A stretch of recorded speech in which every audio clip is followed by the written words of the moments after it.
ইন্ডিয়ায় এখন কি চলছে? তেমন বেশি কিছু না। রাধিকা আর অনন্তর বিয়ের মরশুম চলছে। আইপিএল শেষ, ইলেকশনও শেষ, এমনকি T20 ওয়ার্ল্ড কাপও শেষ, কিন্তু এদের বিয়ের মরশুম শেষ হচ্ছে না। মানে এখনও তো বিয়ে পর্যন্ত আসেনি, সবে প্রি ওয়েডিং চলছে। সেই ফেব্রুয়ারি মাস থেকে শুরু হয়েছে প্রি ওয়েডিং, সেটা এখনও চলছে। মাঝে মাঝে আমার মনে হয় এই অনন্তর বিয়ে বোধহয় অনন্তকাল ধরে চলবে, এটা বোধহয় শেষ হবে না। একটা প্রবাদ আছে না, খায়া পিয়া কুছ নেহি বাট গ্লাস তোরা 1000 রুপিয়া কা, পুরো সেম।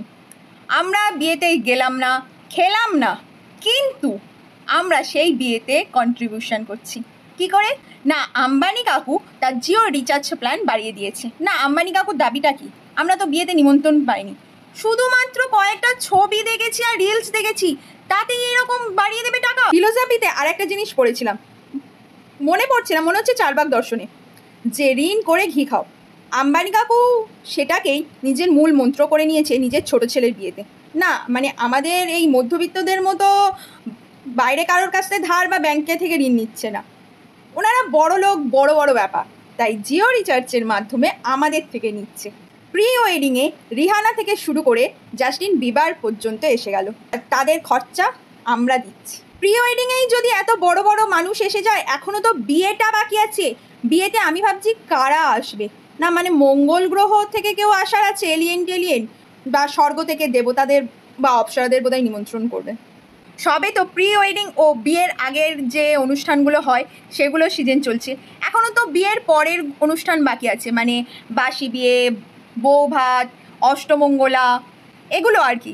তাই সবাই হুড়োহুড়ি না করে আম্বানি কাকুকে চাঁদা তুলে সাহায্য করো 199, 239, 299, 799 টাকা দিয়ে। কিন্তু আমি ভাবছি অন্য কথা, আম্বানি কাকুর নয় ছেলের বিয়ে, সেই জন্য উনি এইভাবে চাঁদা চাইছে, কিন্তু এয়ারটেলে কার বিয়ে, তারা কেন এইভাবে টাকা বাড়িয়েছে? দরকার নেই ভাই, আমাদের রিচার্জ করার কোনো দরকার নেই। খুব বেশি দরকার হলে আমরা যদি কোনো বন্ধুর সাথে কথা বলতে ইচ্ছা, আমরা তার বাড়ি গিয়ে কথা বলে আসবো, 2 ঘন্টা 3 ঘন্টা 4 ঘন্টা কথা বলবো, তবু ফোনে রিচার্জ করবো না। আর যদি হচ্ছে কি তাকে মেসেজ পাঠাতে হয়, তাহলে আমরা পুরোনো দিনের মতো পায়রার পায়ে চিঠি বেঁধে দেবো আর দিয়ে গান গাইবো, কবুতর যা যা যা কবুতর যা। তাছাড়া সেগুলো করেও যদি সময় পড়ে থাকে, তাহলে আমরা নিজেদের মাথায় কটা চুল আছে গুনবো, তবু আমরা রিচার্জ করবো না। দরকার নেই আমাদের কথা বলা, সবাই মিলে আমরা শিম ধর্মঘট করবো, শিম ধর্মঘট।